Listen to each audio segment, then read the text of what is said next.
भारतीय विशिष्ट पहचान प्राधिकरण यानी UIDAI ने एक नोटिस जारी किया है, जिसके तहत जिन लोगों ने 10 साल पहले अपना आधार कार्ड बनवाया था और उसके बाद कभी भी इसे अपडेट नहीं कराया, उन लोगों से अपने दस्तावेजों और जानकारियों को अपडेट कराने के लिए कहा गया है। आधार को ऑनलाइन और ऑफलाइन दोनों तरह से अपडेट किया जा सकता है।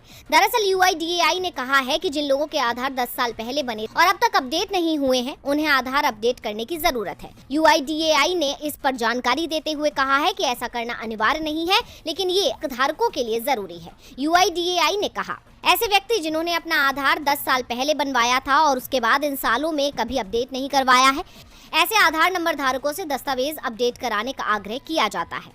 तो अब जान लेते हैं कि आधार कार्ड कैसे अपडेट किया जाए। UIDAI ने बताया कि आधार को ऑनलाइन और ऑफलाइन दोनों तरीकों से अपडेट किया जा सकता है। ऑनलाइन आधार अपडेट करने के लिए आप सबसे पहले माई आधार पोर्टल पर जाएं। आधार होल्डर आधार सेंटर पर भी जाकर ये काम कर सकते हैं। इसके लिए आधार होल्डर को कुछ शुल्क का भुगतान करना होगा। UIDAI ने इस संबंध में आधार धारकों को दस्तावेज अपडेट की सुविधा निर्धारित शुल्क के साथ प्रदान की है और आधार धारक व्यक्तिगत पहचान प्रमाण और पते के प्रमाण से जुड़े दस्तावेजों को आधार डेटा में अपडेट कर सकते हैं। अब तक जम्मू कश्मीर का स्थानीय निवासी ही यहां विधानसभा और पंचायत चुनावों में वोट डाल सकता था, लेकिन जम्मू कश्मीर से अनुच्छेद 370 को हटाने के केंद्र के फैसले के बाद अब ये नियम भी बदल गया है। चुनाव आयोग ने स्थानीय निवासी के नियम को अब हटा दिया है और जो लोग 1 साल से राज्य में रह रहे हैं और देश के नागरिक हैं, वो सभी इस केंद्र शासित प्रदेश में होने वाले विधानसभा चुनाव में वोट डाल सकेंगे। दावा किया जा रहा है कि इससे एक झटके में मतदाता सूची में करीब 25 लाख नए वोटर जुड़ जाएंगे, जो जम्मू कश्मीर की वोटिंग लिस्ट का 20% से भी ज्यादा होगा। अगस्त में जम्मू कश्मीर के तत्कालीन मुख्य चुनाव अधिकारी हृदेश कुमार ने दावा किया था, मतदाता सूची के विशेष संशोधन के बाद जम्मू कश्मीर को बाहरी लोगों समेत करीब 25 लाख अतिरिक्त मतदाता मिल सकते हैं। उनके इस बयान का भाजपा छोड़ सभी दलों ने विरोध किया था और अब जम्मू की जिला चुनाव अधिकारी अवनी लवासा ने इसे लेकर एक आदेश भी जारी कर दिया है और इस आदेश के चलते राज्य की मुख्य धारा की पार्टियों ने विरोध शुरू कर दिया है। बीजेपी को छोड़कर सभी दल इस फैसले का विरोध कर रहे हैं।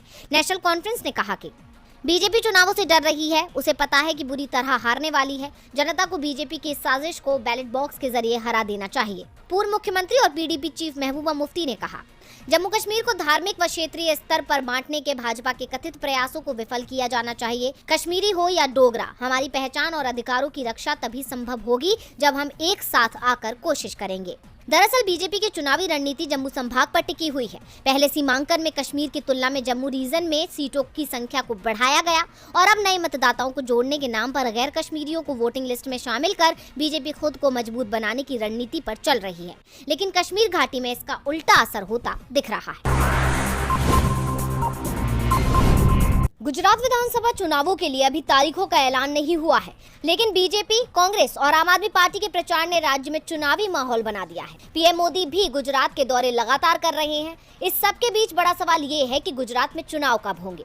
खबरों के मुताबिक पहले हिमाचल प्रदेश के चुनाव कराए जा सकते हैं। हिमाचल में नवंबर के मध्य में वोटिंग हो सकती है। हिमाचल चुनावों के बाद गुजरात में मतदान कराया जा सकता है। हिमाचल में 1 चरण में और गुजरात में 2 चरण में वोटिंग कराई जा सकती है। वोटों की गिनती दोनों ही राज्यों में एक साथ कराई जाएगी। चुनाव प्रक्रिया 18 दिसंबर से पहले पूरी हो जाएगी, ये तय है। गुजरात में पिछली बार भी 2 चरणों में चुनाव हुआ था। पहला चरण 9 दिसंबर 2017 को था, तो वहीं दूसरा चरण 14 दिसंबर को था। तो वहीं हिमाचल प्रदेश में 68 सीटों वाली विधानसभा के चुनाव के लिए 9 नवंबर को वोट डाले गए थे।